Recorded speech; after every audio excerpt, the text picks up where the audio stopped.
지난주에 저희가 창세기 앞에 이제 원역사 큰 네 가지의 주제 가운데서 창조 그리고 인간의 타락, 죄의 문제까지 말씀을 드렸습니다. 오늘은 이제 세 번째 주제인 그 죄의 결과에 따른 심판에 대한 이야기, 그리고 네 번째 주제였던 민족 분산에 대한 이야기들을 계속 이어서 해보도록 하겠습니다. 창세기 4장에 보면 인간의 죄가 한 사람으로 말미암아 들어와서 그 죄는 전염성을 가지고 있다고 봅니다. 확산성을 가지고 있습니다. 그래서 죄는 한번 들어오면 많은 사람들에게 마치 전염병처럼 퍼지게 되어 있습니다. 죄가 확산되어 가는 과정을 이야기하는 것이 창세기 4장부터 나오는 가인과 아벨의 사건입니다. 가인 이야기는 교회 안 다니는 사람들도 알 정도로 유명한 사건 가운데 하나이고, 인류 최초의 살인 사건이라고 부를 수 있는, 그러니까 창세기에는 뭐든지 다 최초입니다. 최초로 나오는 이야기죠. 아담과 하와가 에덴 동산에서 쫓겨나와서 첫 번째로 이제 아이를 낳았는데 그 첫 번째 아들이 가인입니다. 하나님으로 말미암아서 내가 아이를 득남하였다고 한 그 가인이 이제 두 번째 동생이 아벨이 태어났죠. 아마도 그 당시의 사람들은 영생까지는 아니지만 여러분 창세기에 보면 우리가 믿을 수 없을 정도로 그 당시에 많은 사람들이 굉장히 오랜 시간 생존했음을 알 수 있습니다. 보통 보니까 평균 연령이 900세가 넘더라고요. 또 아무도 안 놀라시네. 900살을 넘게 산다니까요. 그러다 보니까 도대체 자녀를 몇 명이나 낳았는지는 정말 헤아리기 어려웠을 거라고 봅니다. 왜냐하면 그때는 불도 없어가지고 해만 지면 자야 되고 피임약도 없고 콘돔도 없고, 그러다 보니까 평균 그냥 2년에 한 명씩, 바쁘면 가끔 성경에 보니까 쌍둥이도 나오더라고요. 그렇게 아이를 낳다 보니까 도대체 얼마를 낳았는지는 사실 모르는 일입니다. 많은 분들이 성경을 읽다가 가인과 아벨 두 사람밖에 없는데 가인이 아벨을 때려 죽였는데 가인은 누가 자기를 죽일까 봐 무서워서 두려워서 그런 이야기가 나오냐고 하는데, 참 성경은 때로는 가끔 보면 우리에게 친절하지 않을 때가 많습니다. 하나님 본의로 기록을 해놨기 때문에 우리가 궁금해하는 거 이런 걸 일일이 다 설명하지 않습니다. 그러니까 그 당시에 설마 여러분 2명밖에 없었다고 생각하는 건 아니시겠죠? 그렇잖아요. 가인과 아벨이 이렇게 커서 서로를 죽일 정도의 성인이 되었을 때는 그 밑에 수많은 자녀들이 태어났다고 봐야 되죠. 여자는 없던 것 같은데요. 네, 성경의 특징을 미리 말씀드리자면 여자를 잘 기록하지 않습니다. 그건 성경을 기록하던 그 당시의 문화이기 때문에 저를 째려보지 마세요. 제가 그런 거 아닙니다. 성경에는 여자 이야기, 뭐 여자의 나이라든지 족보라든지 여자들이 불만이 많아요. 그래서 그 불만은 저쪽에다 이야기하십시오. 저쪽에 이야기하시고, 아무튼 그런 기록들이 없어도 자매도 있었고 형제도 다 있었다고 보는 게 합당합니다. 아시겠죠? 아무튼 가인하고 아벨이 성장을 해서 이들이 하나님께 제사를 드리는 법을 배웠나 봐요. 그러니까 이 제사는, 구약의 제사는 한마디로 이제 하나님과의 관계가 어긋난 것이 죄 아닙니까? 하나님과의 관계가 틀어진 것이 죄입니다. 이 죄를 넘어서 하나님과 다시 관계를 회복하는 임시 방편이 바로 제사라는 제도입니다. 제사. 나중에 이제 구약에 보면 정말 제사 이야기가 지겹도록 많이 나옵니다. 이때도 가인과 아벨이 나름의 방식으로 하나님께 제사를 드렸다고 표현합니다.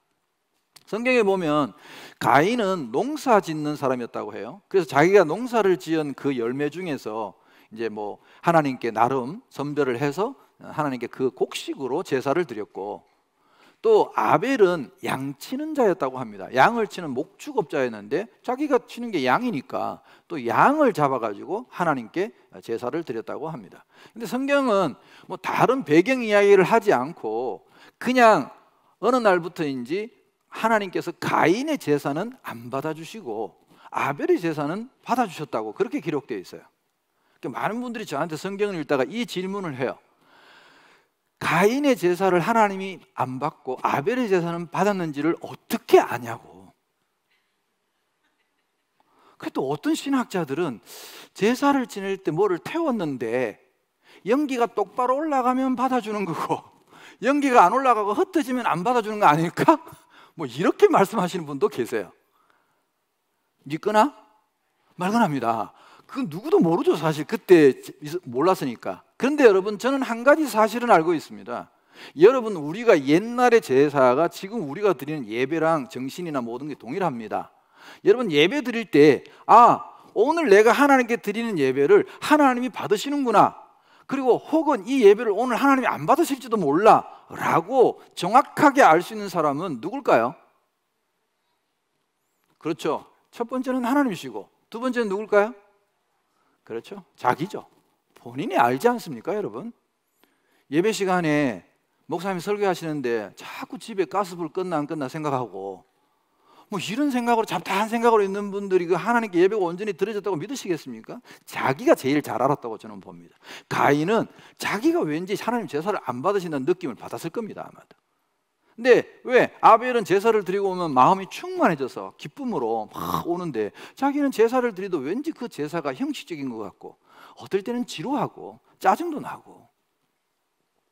여러분도 교회 생활을 오래 하시다 보면 솔직히 이 예배 시간이 정말 은혜가 충만하고 좋을 때도 있지만 어떨 때는 막 하기도 싫은데, 어떨 때는 교회도 오기 싫은데 의무감으로 앉아 있을 때도 있지 않습니까? 왜 다들 대답이 없으세요? 늘 뭐 1년 365일 늘 충만하십니까?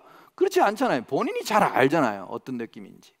그래서 그때부터 가인은 이 아벨을 시기하고 질투하기 시작했습니다. 근데 참 이상한 게, 가인이 자기가 하나님과의 관계 속에서 그게 안 됐으면, 그리고 아벨은 하나님과의 관계가 충만하고 기쁨이 충만하면 겸손하게 그래 물어야 될 것 아닙니까? 야, 너는 어떻게 제사를 드리길래 하나님이 그렇게 제사를 잘 받아주시냐? 우리 지금 말하면 너는 어떤 마음으로 예배를 드리길래 너는 늘 예배 때 마치고 나면 은혜가 충만하고 기쁨이 충만하냐? 그걸 겸손하게 모르면 물어야 될 것 아닙니까? 근데 가인은 그걸 묻지 않고 시기심으로 들판으로 불러냅니다. 야, 나 좀 봐. 그래가지고 아벨을 들판으로 불러낸 뒤에 성경에 보면 그냥 돌로 쳐 죽인 거예요. 그리고 이 시체를 파묻고 돌아오는데 하나님께서 가인을 부르시죠. 가인아, 네 아우 아벨이 어디 있느냐? 여러분, 설마 하나님께서 아벨이 어떻게 되는지 몰라서 묻겠습니까? 성경에 네가 어디 있느냐 이렇게 하나님이 물으시는 뻔한 질문을 하는 거는 여러분, 회개할 기회를 주시는 겁니다. 지금이라도 고백하고 하나님, 제가 잘못했습니다. 얼떨결에 제가 너무 화가 나서 아벨을 죽였습니다. 이렇게 고백하기를, 회개하기를 바라셨는데 가인이 퉁명스럽게 하나님께 말하죠. 내가 아우를 지키는 자니까 나 바빠요. 하나님께서 그러시죠. 네 아우 아벨의 피가 땅에서 나에게 부르짖는다, 호소하고 있다.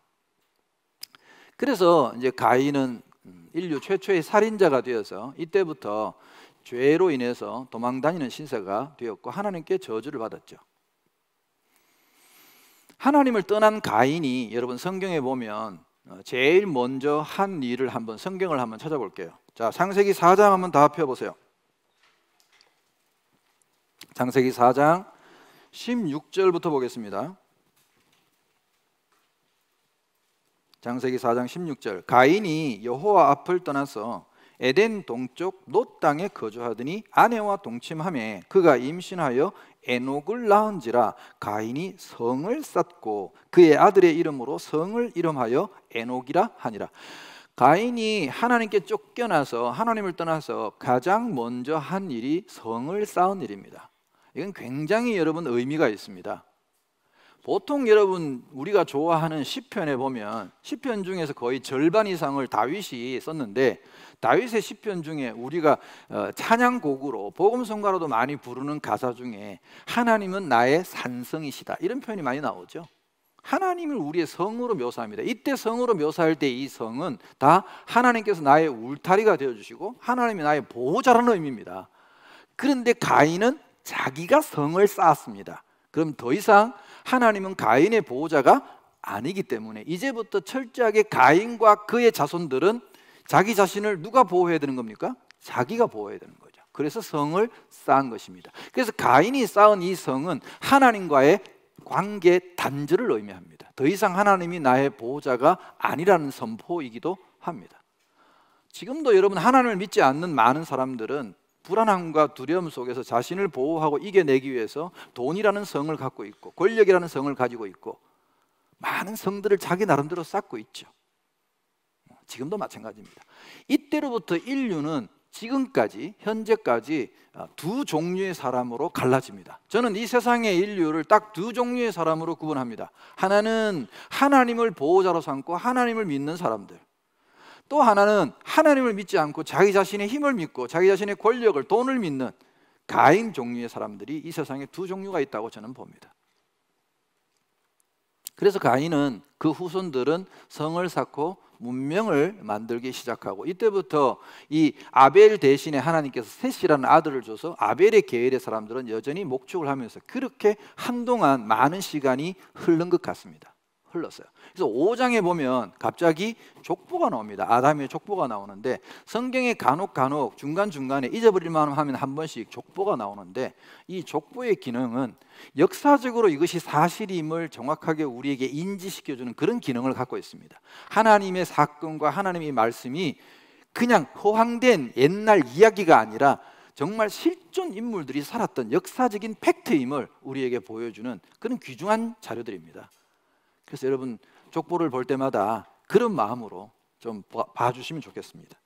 자, 그래서 5장에는 아담의 계보가 나오고, 거기에 보면 이제 그 중간중간에 이런 말들이 나오는데, 한번 좀 제가 찾으라는 구절을 여러분이 한번 찾아서 그렇게 보시면 좋겠습니다. 자, 5장을 보시면 족보에서 뭐 다른 거는 뭐 전부 뭐 몇 살에 낳고 죽었더라 이 이야기밖에 없어요. 사실 족보가 다 그렇죠 뭐. 근데 우리가 이제 특별히 구약에서 좀 특별한 인물이라고 생각하는 인물 가운데 여러분 에녹이라는 인물이 있습니다. 21절을 보십시다. 에녹은 65세에 무두셀라를 낳았고, 무두셀라를 낳은 후 300년을 하나님과 동행하며, 볼펜을 가지신 분들은 하나님과 동행하며라는 것에 밑줄을 쫙 한번 쳐보세요. 하나님과 동행하며 자녀들을 낳았으며 그는 365세를 살았더라. 에녹이 하나님과 동행하더니, 동행이라는 말이 두 번이나 겹쳐서 나옵니다. 그리고 이제 에녹은 우리가 아는 대로 죽음을 맛보지 않고 하늘로 올라 사라졌죠. 이 사건은 정말 성경에 나오는 첫 번째 미스테리한 사건입니다.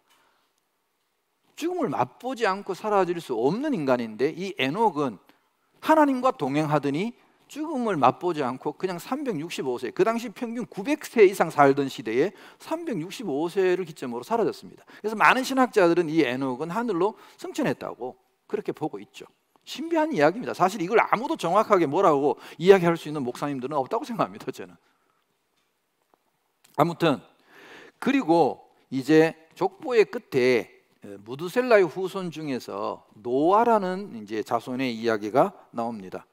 29절을 보시면 라멕이 이제 182세의 아들을 낳고 이름을 노아라 하여 이르되, 여호와께서 땅을 저주하심으로 수고롭게 일하는 우리를 이 아들이 안위하리라. 그래서 노아라는 이름이 나오고, 노아의 이름의 뜻은 안위하다는 뜻입니다. 너무 수고롭고 피곤한 이 인생에 우리의 이 피곤한 인생을 안위해 주실 것이다, 위로해 주실 것이다. 그 아들의 이름이 노아라는 이름입니다. 그리고 6장을 가보시면 6장 1절에 이렇게 선포합니다. 사람이 땅 위에 번성하기 시작할 때에 그들에게서 딸들이 나니. 혹시 여러분이 오해하실까 봐, 그럼 그동안은 딸들이 안 낳냐? 제가 미리 말씀드렸어요. 딸들이 다 낳는데, 이제 이 창세기에서 첫 번째로 나오는 우리의 신학적인 논제가 되는 중요한 이야기 중에 하나입니다. 여기에는 솔직히 말씀드리자면 교단별로 혹은 목사님별로 해석이 다 구구절절합니다. 솔직히 말씀드렸어요. 그래서 여기에 딱 이거다, 이게 100% 정답이다, 이렇게 말할 수 있는 정답은 없습니다. 여러분, 그걸 이해해 주셔야 됩니다. 왜 이해해 주셔야 되냐 하면, 우리도 인간이니까 하나님의 이 뜻을 100% 다 안다고 볼 수는 없습니다, 여러분. 그래서 여기에 나오는 용어가 사람의 딸들이 나오고, 2절에 보면 하나님의 아들들이라는 용어가 나옵니다. 그래서 하나님의 아들들은 누구고 사람의 딸들은 누구냐? 결론적으로 말하자면 하나님의 아들들이 사람의 딸들의 아름다움을 보고 혼인을 시작했다는 거예요. 그러면 이 말을 보면 그전에는, 이 사건 6장 이전에는 하나님의 아들들은 사람의 딸들하고 혼인을 했다 안 했다? 그렇죠. 역시 수준이 높아요. 이 교회는 금방 이 말을 알아들으시네. 안 한 거죠. 안 했는데 이때부터 갑자기 하기 시작했다는 거예요. 그럼 뭔가 시점이 있었겠죠. 뭔가? 자, 이거는 이제 저희 교단 측의 입장이기도 하고 또 제 개인적인 입장이기도 하니까 그냥 참고로 들어주세요. 뭐 어떤 분들은 이걸 가지고 그리스 로마 신화처럼 터무니없는 이야기를 하시는 분들, 그건 정말 제가 터무니없다고 생각합니다.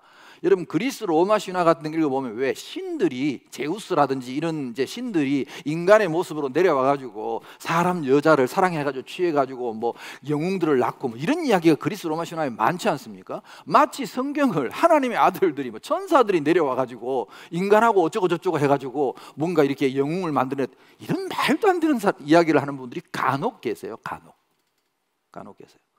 근데 저희 교단이나 제 입장은 그렇습니다. 지금 제가 두 부류의 인간들이 나눠졌다고 했습니다. 자, 가인의 계열과 아벨의 계열. 아벨의 계열은 여전히 아벨이 죽고 난 뒤에도 하나님께 제사를 드리고 있었습니다. 하나님께 제사를 드려요. 그럼 이 제사란 뭐냐? 여러분, 죄로 인해서 어그러진 관계에서 하나님을 만나는 방편이라고 그랬잖아요. 그러니까 끊임없이 제사가 드려지고 인간들이 잘못했다고 계속해서 하나님께 나가고 손을 내밀고 하나님 찾고 이러면 하나님이 이 세상을 멸망시킬 수가 없습니다. 여러분 아시죠? 하나님은 이 세상에 한 사람의 의만 있어도 멸망시키지 못하시는 분인데 멸망을 못 시키죠. 그래서 지금 우리가 이 예배를 드리는 사람들이 있는 이 순간까지도 자꾸 지금 심판이 지연되는 이유가 여기에 있습니다. 베드로후서의 이야기도 그렇고 하나님을 찾고 하나님께 감사드리고 이런 예배하는 사람들이 있는 동안에는 심판이 그리 쉬이 오지 않습니다, 여러분. 근데 이 사람들이 이제 양을 치고 제사를 드리고 있는데 저쪽 건너편에는 이제 가인의 후손들이 살고 있지 않습니까? 가인의 후손들이 사는 모습을 여러분 한번 상상을 해보세요. 거기는 성을 쌓았다 그랬습니다. 여러분, 성을 쌓는다는 것은 문명이 발전했다는 거예요. 여기 보면 가인의 후손 중에 자, 유발은 뭐예요? 각종 악기를 만드는 조상입니다. 각종 악기, 퉁소를 만들고 예를 들어서 뭐 현악기도 만들고 악기를 만들어요.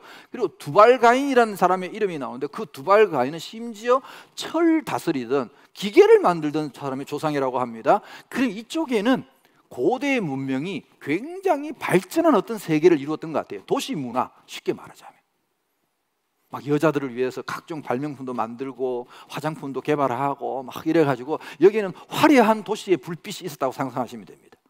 이쪽에 아벨 계열의 사람들은 여러분 목축하는 사람들요, 지금도 이 땅에 이 지구에 유목민이 있지 않습니까? 유목민들의 사회는요 2000년이 지나나 3000년이 지나나 그 나물에 그 밥입니다.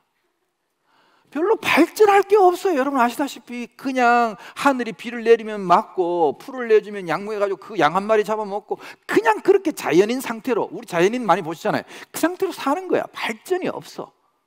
그게 다인 줄 알고 그게 행복한 줄 알았는데 양가죽을 팔고, 양가죽이나 뭐 양털 같은 이런 걸 가지고 저쪽에 가인의 성에 팔러 가보니까 거기는 막 매년 달라지는 거야. 휘황찬란해지고 막 발전해지고 여자들도 막 화장해가지고 이뻐지고 막 변장이죠. 화장이 아니라 다 해가지고 막 이뻐지고 막 이러니까 이쪽에 목축하던 남자들이 우리가 하나님께 열심히 제사 지내고 열심히 이렇게 잘 믿어본들 뭐 우리한테 무슨 혜택이 있지?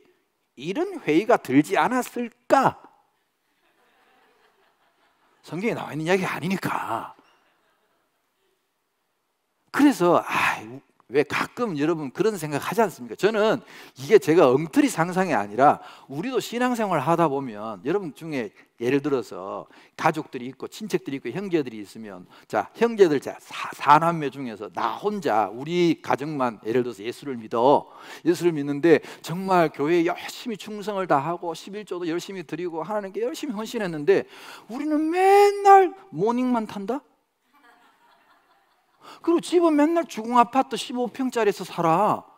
근데 저쪽에는 하나님도 안 믿고 우리 뭐 가족들 다른 형제들은 하나님도 안 믿고 하는데 뭐 온갖 뭐 집도 샀다 팔았다 하더니 아파트 샀다 뭐 두 채 샀다 하더니 막 자꾸 차를 맨날 바꾸고 한 번씩 명절 때 모이고 보니까 막 벤츠 막 끌고 와. 그러면 솔직히 열 받아요 안 받아요? 뭐 저 뒤에 안 웃는 분들은 뭐요? 뭐 열 안 받는다는 얘기요? 열 받지. 그리고 약간 그런 마음도 들잖아요. 내가 하나님을 열심히 믿는 이게 무슨 보상이냐, 이런 생각이 이 아벨의 계열에 있던 사람들이 들지 않았을까? 그러다 보니까 에이씨 우리가 뭐 열심히 하나님 제사 지내고 아무 이거 쓸데없는 거다. 야 이제라도 늦지 않았으니까 우리도 그냥 저들하고 하나가 돼가지고 같이 하자. 우리도 문명을 일으키고 공장도 돌리고. 그렇게 해서 하나님의 아들들이 사람들의 딸을 취하였다는 것은 지금 우리가 신앙적으로 말하자면 거룩함을 벗어 던지고 혼합주의로 빠졌다는 겁니다. 세상과 하나가 된 역사 사건입니다. 이게 사실은 실제로 그래서 개역 개정이 되기 이전에 개역 한글 성경을 보면 그때의 세상의 죄악이 관영하였다 이렇게 표현되어 있어요. 관영이라는 것은 니나 할 거 없이 이것저것 가릴 거 없이 온통 세상이 죄악으로 물들어 버렸다 그런 뜻이에요. 여러분 하나님의 본질은 죄와 함께 갈 수가 없습니다. 자, 죄가 있는데도 불구하고 그 안에서도 이 아벨의 계열들이 늘 죄를 씻는 제사를 드리고 하나님을 찾으면 요걸 명분 삼아 가지고 이 전체 세상을 유지시키시는데, 자 이제 명분이 사라졌어요. 온통 다 검은색이야. 다 이제 뭐 하나님의 아들들 사람의 딸들 구별이 없어. 같이 혼인해 가지고 같이 이렇게 돼 버리니까 온 세상이 다 죄악으로 물들어 버리니까 하나님이 더 이상 이 세상을 유지할 명분이 없어진 거죠. 그래서 하나님이 결국 죄의 마지막 결과인 죽음, 세상을 심판하기로 작정하신 것이죠. 야고보서 1장 15절에 욕심이 잉태한 적 죄를 낳고 죄가 장성한 적 사망을 낳느니라, 그런 말씀 있지 않습니까?